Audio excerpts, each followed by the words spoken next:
We are checking out the last great F1 game. This is F1 2021, right before EA got their little hands into the Codemasters development leading into F1 22. We're actually going to be checking out a career mode race here where I left off like 2 years ago with Baku. It's kind of crazy how everything still looks basically the same from F1 2021 in the career mode hub to now in F1 23, really showing you Codemasters just does not care.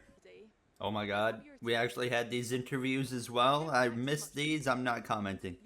Alright, we're ready to go then. Leclerc starting from the back of the grid. It's going to be 5 red lights, and there it is, lights out. I remember starts were really hard in these games, and yeah, I'm struggling quite a bit for grip, but we're underway nonetheless here. As, oh my god, it's Nikita Mazepin. I have not missed you. We continue on out of turn 1. It's the last game, like I said before. EA kind of got their hands involved in a Codemasters game. This was the last Codemasters F1 game where it felt like bugs were just not really that relevant. Wasn't really the primary issue with the game. The handling was great. Everything about this game just was great. Online worked so much better in this game. Oh, those curbs. I forgot about the curbs. They are so much different in this edition of Azerbaijan. But I just wanted to come on here and do a race and just kind of live it once again, and how much fun it was to drive on F1 21 or F1 2021. But it was just so really well done, this game, compared to, of course, the last 2 editions of F1 games, with 22 and 23 kind of being a mess. F1 23 a lot less of a mess than 22 was, that's for sure. I like that game a lot more. But F1 22, obviously, we know that's got to be one of the worst games in F1 history, outside of like F1 2014. Alright, we have a nice run here on the back of Mick Schumacher. We're going to swing to the left side. I gotta say, I'm surprised how this looks graphically. It just doesn't look as good as I expected. I'm running it on the absolute maximum. Our engine's pretty worn. Yeah, look at that. That's pretty bad, but nonetheless,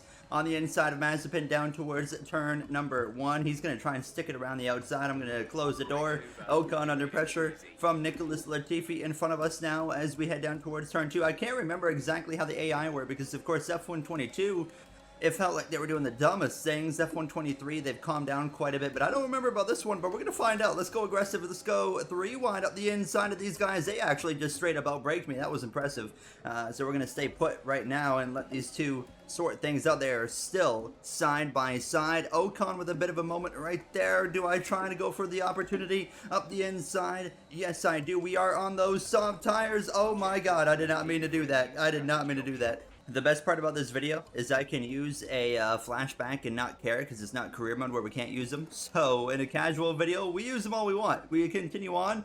Nicholas Latifi just in front of us. We got no damage now, which is fantastic because we're going to try and close in on him over the next rest of this lap. I gotta say, in this game, the back end specifically does feel pretty slidey. It definitely wants to get out from under you, but it just kind of, when it does, it's pretty easy to hold on to, which is relatively similar, it kind of feels like, to F1 23 now, actually. Alright, we got DRS wide open for the first time now. We're going to make a move on the inside of Latifi. He goes defensive, but I'm going to go a bit more aggressive. This time we are going to outbrake him, but we might outbrake everything. No, we keep it on the track, thank goodness, within the walls. We make the pass on Latifi. I really thought I was going full beans into that barrier for a second, but we were able to get the car planted and stopped in time. And now we got George Russell actually in the Williams back in the day. Of course, this was the year before he moved over to Mercedes IRL there in 2021, and unfortunately for George, he finds himself in a vulnerable position in the Williams. I'm slipping and sliding. I dig this handling model so much. You know, you can kind of whip out the back end and just say, screw it, I'm going to keep whipping it out and keep going and just get on with my day instead of having to lock everything down and pray that the car doesn't go around on you. So it's just, you can really get tail whippy in this game. Oh boy, the AI are getting a little bit wild up here. Giovinazzi just went 3 wide up the inside, and he makes it work. He gets a 2-for-1 special on his teammate of Raikkonen and the Alpine of Fernando Alonso. So well done, Giovinazzi. I just drove right into the back of Raikkonen. I didn't think he was going to slow down more than molasses there, so I'm going to stay put behind him for now. But we're going to be coming into the pit lane as well at the end of the next lap here. I'm really trying to size up an overtake on Raikkonen here, but it's not quite happening. Oh dear God, Raikkonen's going for a move in a corner. You do not go for a move in, and he's gonna pay the price, I think. Does he have damage? I don't even know. And now here comes Russell back at us now. We are 2x2, so the AI definitely had some dankness to them, a little bit of wild, and as we continue on, we'll complete the pass, hopefully on Alonso here. He's not gonna make it easy. Oh, these AI are ruthless in this game, and our teammates in the pits now, so we can, I don't even know who it is. Okay, it is Pierre Gasly. I didn't know if it was him or Yuki Tsunoda now, as we're going to get the DRS on Raikkonen. We're not pitting this lap. We're going to come in next lap there as I try to hang on to his slipstream as long as I can. All right, into the pits we come this time. Hamilton's right on my tail here. Of course, he's already made his pit stop. I brake quite early right there, and as we get down to the pit speed of 50 miles per hour, we come in and we'll see what kind of stop we get here. Just in front of us, that's Carlos Sainz making his stop. We might hold him up. Yes, we definitely just held him up quite a bit there. And there we go. It was so hard to maintain optimal RPM. I felt like in F1 2021, it's just hard to get into that like right spot. Like Leclerc, he's moving his way forward. We're gonna come out in a pretty clear track. Mazepin apparently behind us now. So currently P14, some work to do. We got 2 Ferraris in front of us, and then after that, I don't really know how we're going to gain track position. I think the 2 Aston Martins still have to pit, actually. Now, this was a F1 game, the last F1 game where the tire temperatures weren't a big issue after you came out of the pits. Like, they're already up to temperature, basically, as soon as you exit your pit box. So you could just get right on it and get going instead of having to baby them around for like 3/4 of a lap.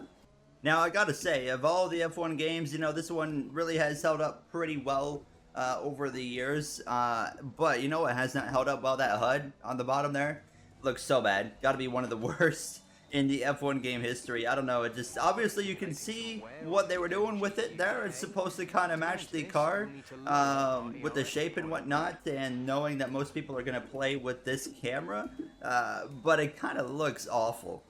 Oh, we got a yellow. We got a yellow. Give me a safety car. That is so dangerous, you know, and the front straightaway. Oh, it's Mazepin. Oh no, unfortunate, totally unfortunate. Nikita Mazepin's out of the race. Couldn't have happened to anybody better. Absolutely glorious to see him out. But yeah, okay, no safety car, so we continue on. Mechanical failure for the Haas. We got another driver in the pits. That's Antonio Giovinazzi there. So we're going to be coming out right with him, actually. It looks like he's exiting now, and we're going to be in front of him. So P12, but he's got fresh softs. That is going to be a tricky one to be able to hang on. He is all over me. Yeah, I got nothing for you, Antonio. Go take the spot. Oh, that's not what I wanted to do. I'm just going to let him have it here into the corner. There he goes through into 12th. Can we stick within the DRS of him? I would prefer, because look at that leaderboard. Alonso is closing at a rapid rate right now. I know I talk about this game not having, you know, basically like bugs being not present at all as the main thing in the game. Another thing that's not in this game that you see in F1 22, and you still see it in F1 23 somehow, even though EA is like, or Codemasters like, yeah, we fixed it, is that stupid straight line speed from the AI. Oh dear God, I'm in the barrier. But yeah, that stupid straight line speed that we see from the AI, where it's just like they're unbelievably OP. It's still in F1 23, and I don't know how, but it is, and we just never saw anything like that. This game, the career mode was flawless to play because it was just so issue-free. All right, Fernando is here. He's going to go take the position, but I'm just going to try and stay in the DRS and then get him on the next straightaway. So once it gets past me here, I'm just going to pull back in line. Thank you very much. And then hopefully on the exit of turn 2, on the run down towards turn 3, as this final lap is underway, we might have an opportunity to get him back. I really screwed up the apex in turn 1. So take everything what I said there with a grain of salt, because it's going to be very hard to get him now. Lando Norris is going to pick up the victory here in Azerbaijan. How about that? I think it's Verstappen second, third. I've got no idea if that's Hamilton or Valtteri Bottas, as I am just struggling so hard at the end of this Grand Prix. It really does feel like tire wear was a big part of this game, and just managing the car as it gets harder to drive as the tires continue to wear in almost an understeer kind of way. But we're going to cross the line for P14. Not bad, honestly, for the AlphaTauri. Our teammate of Gasly still did quite a bit better than us. But for our first race in F1 2021, like 2 years just about, I'm pretty happy with that. I was totally wrong about the podium. It's Perez and Bottas, not Verstappen or possibly Hamilton. Gasly ended up 7th Wow, I got some work to do if we're ever going to play this again here. Mazepin with the only retirement of anybody. That was us revisiting the last great F1 game of F1 2021. That's going to wrap it up for me. I'll see you guys next time. Have a great day, everybody.